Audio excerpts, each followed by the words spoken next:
C'est support de cours. J'ai encore traité le support de cours aussi. Tu vois un peu, non? Mhm. Oui. Donc, c'est un support de cours qui doit aider en principe. J'ai créé ça. Ça doit aider en principe tout travail. Donc, même si quelqu'un est déjà comptable, ça va l'aider. Dans ce siège, qu'à l'intérieur, il verra l'ensemble des écritures couramment passées en entreprise. Donc, dans le support, il y a un ensemble d'écritures que les comptables ont coutume de passer. Donc, c'est un support qui est important pour étudiants de comptabilité, pour chercheurs d'emploi, pour travailleurs, pour praticiens, pour une personne qui travaille déjà. Donc, c'est d'une importance vraiment fondamentale. Donc, tu vas voir ici dans le chapitre 1, il y a sage comptabilité. Donc, je parle de l'essentiel du sage comptabilité. Comment créer un fichier comptable, comment créer un compte général, comment créer un compte tiers. J'ai eu à faire ça avec toi. Comment créer les journaux auxiliaires. Bon, les journaux auxiliaires ne t'ai pas montré, mais tu peux voir, tu peux regarder la procédure ici. Comment créer un fichier comptable. Je ne t'ai pas montré, mais tu peux regarder la procédure, c'est pas compliqué. Comment comptabiliser les écritures comptables, comment interroger un compte général, comment interroger un compte tiers, comment procéder au lettrage et comment éditer une balance et le grand livre. Ça, c'est partie logicielle. Maintenant, il y a des cas pratiques qu'on doit faire. Toi et moi, on a déjà fait un certain nombre de cas, des cas pratiques, par exemple, comme les écritures de construction, les sociétés commerciales. J'ai déjà fait ça avec toi. L'écriture de virement interne, je ferai ça avec toi. Les exercices corrigés sur les achats-ventes. Les achats-ventes, j'ai déjà fait avec toi. Écriture virement internet là, est-ce qu'on n'a pas encore fait ça? Oui, je ferai ça avec toi. Virement Ah, interne, ça veut ok. dire prendre l'argent, par exemple, à la caisse, non? Aller déposer à la banque. Et prendre l'argent à la banque pour venir déposer en caisse. Dans ce cas, toi, le comptable, tu passes écriture comment? Tu vois un peu, non? Mhm. Voilà. Et aussi les écritures de comment comptabiliser les salaires, comment comptabiliser le paiement des impôts, le paiement de la CNPS.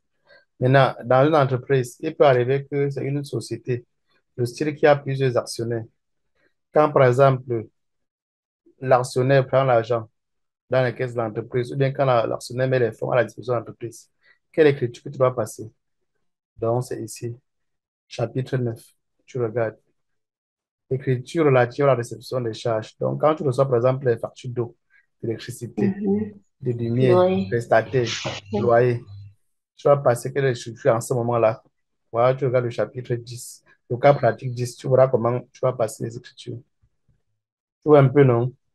Maintenant, quand tu Mhm. payes ces diverses charges-là, à savoir les réparations, les maintenances, les honoraires, l'électricité, loyer, tu passes quelle écriture? Tu as le chapitre, le cas pratique 11. Maintenant, en fin d'année, il faut passer les amortissements. Je te parlerai des amortissements. Donc, voilà un peu le contenu de ce livre. C'est un peu les cas couramment vécus en entreprise. Tu vois un peu, non? Oui. Avec ça, si je défile un peu, tu vas voir donc que tout ce qui est dit dans le sommet ou dans le programme, il figure bien évidemment. Je défile un peu pour que tu puisses voir. Tu vois un peu, non? Mhm. L'interrogation d'un compte général, d'un compte tiers. Donc, tu verras tout ça. Édition du grand livre, édition de la balance. Là, c'est le guide. Donc, l'essentiel des sièges comptabilité en réalité. Pas que toutes les fonctionnalités. Bon, là, non, ce sont les cas pratiques. Les cas pratiques. Je vais, par exemple, aller un peu plus loin, hein, sur le cas pratique relatif voilà, aux achats-ventes. Comme il était expliqué, règlement des achats-ventes. Je vais un peu aller un peu plus loin. Ici, c'est les cas pratiques, par exemple, relatifs aux charges salariales. Mhm. Donc, comment analyser les charges salariales, non? Vous avez les bulletins de Oui. paie, vous avez les bulletins de paie chez vous, On a demandé de sortir ça, on n'a pas encore ça. On m'a demandé de sortir. les bulletins de paie. Oui. On n'a pas encore les bulletins de paie, mais on paye quand même la CNPS. D'accord. On va travailler dessus. Je vais te montrer comment on fait les bulletins de paie. Hein? Oui. D'accord. Donc voilà, quand il y a les bulletins de paie, sur le bulletin de paie, il y a ce qu'on appelle les salaires, les primes, les indemnités. Sur un bulletin de paie, c'est-à-dire que tu peux avoir en plus de ton salaire, avoir une prime, avoir une indemnité. Tu vois un peu, non? Mhm. Voilà, les primes et les indemnités viennent en augmentation de ton salaire initial. Mais il y a les retenues qu'on prend sur ça. Il y a les retenues qu'on déduit sur ton salaire pour reverser la CNPS. Par exemple, je vais un peu briefer, je vais revenir dessus, on va travailler dessus. Donc, après, par exemple, sur le salaire, il y a les retenues comme l'IRPP, CAC, Crédit foncier, RAFTD, on verse ça à l'État. Et la pension vieillesse, on verse ça à la CNPS.